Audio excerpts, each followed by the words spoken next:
Hello दोस्तों, हमारे YouTube channel में आपका स्वागत है। जैसा कि आप सभी अभ्यर्थियों को मालूम है कि वर्ग 3 के अभ्यर्थियों के लिए डॉक्यूमेंट्स वेरिफिकेशन का काम शुरू हो चुका है।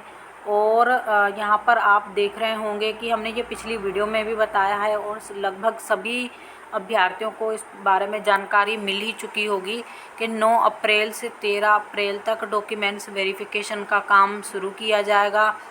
और अभ्यर्थी जिनका सिलेक्शन हो चुका है, जिनका नाम आ चुका है, उनको डॉक्यूमेंट्स वेरिफिकेशन करवाना है। अब देखिए, ये जानकारी तो हो चुकी है कि डॉक्यूमेंट्स वेरिफिकेशन में वही अभ्यर्थी भाग लेंगे जिनका नाम सूची में होगा। लेकिन अभ्यर्थियों को यहाँ पर ये चीज़ भी ध्यान में रखना होगी कि उनके पास डॉक्यूमेंट्स कंप्लीट हो और डॉक्यूमेंट्स में कोई त्रुटि ना हो। अन्यथा इस बार क्या होगा, आप सभी को जैसे कि मालूम है, हमने पिछली बार भी बताया था कि अब डॉक्यूमेंट्स वेरिफिकेशन का काम जो होगा ऑनलाइन माध्यम से होगा। या तो अभ्यर्थी अंदर होंगे या फिर बाहर होंगे। यानी आप समझ रहे होंगे इसमें क्या होगा। देखिए, पहले क्या होता था, जैसे आपके डॉक्यूमेंट्स में कोई त्रुटि होती है या फिर डॉक्यूमेंट्स में कोई थोड़ी बहुत गड़बड़ होती है तो एक बार आपको होल्ड कर दिया जाता था। क्योंकि देखिए, यहाँ पर जैसे कि आप सभी को मालूम है कि जो डॉक्यूमेंट्स वेरिफिकेशन का काम होता था पहले ज़िले पे होता था और साथ में क्या होता था, अधिकारी नियुक्त किए जाते थे।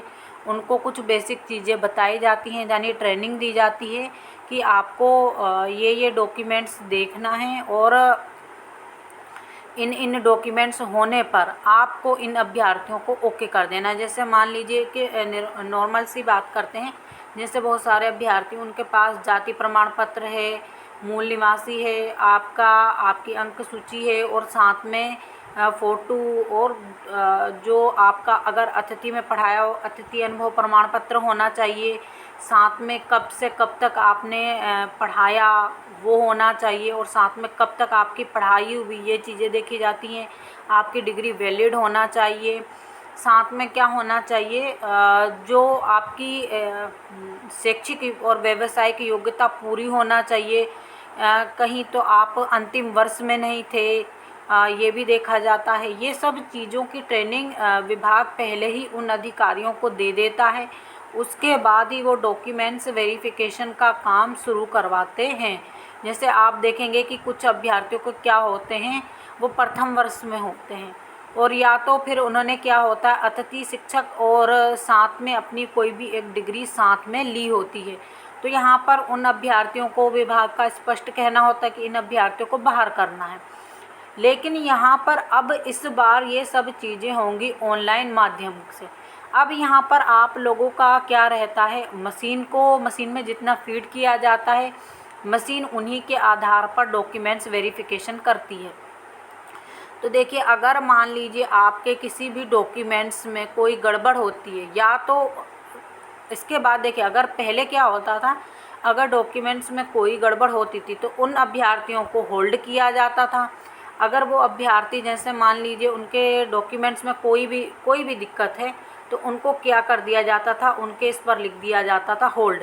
पहले तो ऐसा नहीं होता था। जब वर्ग 1 की काउंसलिंग हुई उस समय ऐसा नहीं होता था, बिल्कुल अभ्यर्थी पूरे अंदर हो जाते थे। होल्ड वालों की सूची अलग से जारी होती थी, पात्र अपात्र की सूची अलग जारी होती थी और जिन्होंने डॉक्यूमेंट्स वेरिफिकेशन नहीं करवाया उनकी सूची अलग जारी होती थी। लेकिन इस बार क्या है, वर्ग 2 में जैसे कोई त्रुटि रह गई छोटी मोटी सी, उन अभ्यर्थियों के इस पर लिख दिया गया है आपको होल्ड किया जाता है। आपके बारे में विभाग बाद में सोचेगा। यानी पहले जो अभ्यर्थी के डॉक्यूमेंट्स बिल्कुल कंप्लीट है, सही हैं, उनको ज्वाइनिंग मिलेगी। अगर मान लीजिए विभाग चाहता है कि होल्ड वालों को भी उनके इसमें ज़्यादा त्रुटि नहीं है तो फिर उनको मौका मिलेगा ज्वाइनिंग में।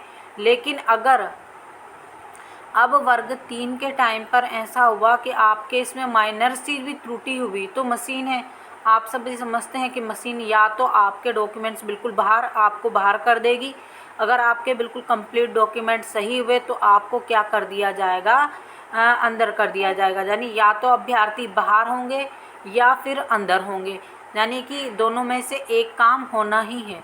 यानी आप सभी अभ्यर्थियों को अभी 9 अप्रैल में 3-4 दिन का समय है। 9 से 13 अप्रैल तक आपको डॉक्यूमेंट्स वेरिफिकेशन का काम करवाना है। इस बीच भी अगर आपके पास सही डॉक्यूमेंट्स नहीं हैं तो उनको बनवा लीजिए। अभी तक आप लोगों को बहुत समय मिला, उस समय का उपयोग करना था। देखिए यहाँ पर आप सभी ने ऑनलाइन फॉर्म भरे होंगे। अगर कोई सी भी त्रुटि होती है तो फॉर्म सबमिट नहीं होता है, जबकि मानव द्वारा जब डॉक्यूमेंट्स वेरिफिकेशन किया जाता है तो उनके द्वारा डॉक्यूमेंट्स वेरिफिकेशन में कोई त्रुटि भी रह जाती है तो वो अंदर कर देते हैं। उसके बाद वो सोचते हैं कि विभाग जब छटनी करेगा तो वो जाने, उनका काम जाने। तो वो अभ्यर्थी क्या है, छटनी में कभी कभी जुड़ भी जाते हैं या फिर विभाग उनको अपने ऑफिस में बुला लेता है। उसके बाद उनकी डॉक्यूमेंट्स अच्छी तरीके से चेक किए जाते हैं और उसके बाद उनको ज्वाइनिंग दी जाती है। लेकिन अभी क्या है, जो मशीनों द्वारा होता है उसमें या तो बाहर या अंदर। आप सभी लोग जब फॉर्म भरते हैं, अगर मान लीजिए आपकी इसमें कोई त्रुटि है तो एरर आ जाता है, फॉर्म सबमिट नहीं होता है, बार बार फॉर्म बाहर फेंक दिया जाता है। तो अब यही होगा, तो इसलिए बोल रहे हैं कि बार बार आप अपने डॉक्यूमेंट्स पूरे कंप्लीट करवा लीजिए और सही करवा लीजिए।